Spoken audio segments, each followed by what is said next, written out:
ગુરુ પૂર્ણિમા તહેવાર તરીકે ઉજવવાની શરૂઆત મહર્ષિ વેદ વ્યાસજીના 5 શિષ્યો દ્વારા કરવામાં આવી હતી।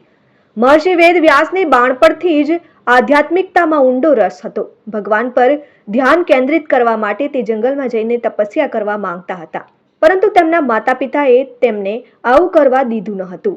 પછી વેદ વ્યાસજી મક્કમ બની ગયા। આ પછી વેદ વ્યાસજીની માતાએ તેમને જંગલમાં જવાની પરવાનગી આપી, પરંતુ માતાએ કહ્યું કે જો તેને જંગલમાં તેના પરિવારની યાદ આવે તો તેણે તરત જ પાછા ફરવું જોઈએ। આ પછી પિતા પણ સંમત થયા। આ રીતે તેમના માતા-પિતાની અનુમતિ પછી મહર્ષિ વેદ વ્યાસ ભગવાનનું ધ્યાન કરવા માટે જંગલ તરફ ગયા અને તપસ્યા શરૂ કરી। વેદ વ્યાસજીએ સંસ્કૃત ભાષામાં નિપુણતા હાંસલ કરી અને આ પછી તેમણે મહાભારત, 18 મહાપુરાણ, બ્રહ્મસૂત્ર સહિત અનેક ધાર્મિક ગ્રંથોની રચના કરી। તેમણે વેદોનો પણ વિસ્તાર કર્યો, જેથી મહર્ષિ વેદ વ્યાસજીને બાદરાયણ તરીકે ઓળખવામાં આવે છે।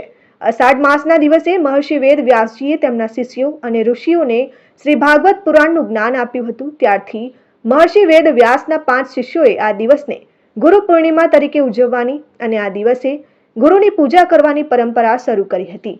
ત્યારે આજ રોજ ધોરાજી ઋષિરાજ આશ્રમ, હનુમાન મંદિર, શ્રીનાથજી સોસાયટી ખાતે ગુરુ પૂર્ણિમાની ઉજવણી મંદિરમાં મોટી સંખ્યામાં ભક્તો દર્શને ઉમટી આવ્યા। મંદિર પરિસર ભક્તોથી ઉભરાવા લાગ્યું। સાથે જ ભક્તિમય માહોલ મંદિર ખાતે ભક્તો દર્શન કરી શકે તેવી સારી એવી વ્યવસ્થા મંદિરમાં પ્રસાદનું પણ વ્યવસ્થા કરવામાં આવી હતી।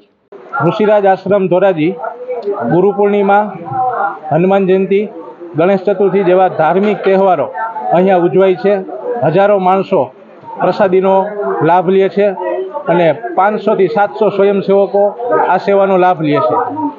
આખા વર્ષ દરમિયાન ધાર્મિક તહેવારોમાં, બધા જ તહેવારોમાં સ્વયંસેવકો તન, મન, ધન સાથે જોડાય છે અને ભક્તજનો બધા પ્રસાદી લેવા 2 દિવસ 3 દિવસ બધા ભક્તજનો હાજરી આપે છે।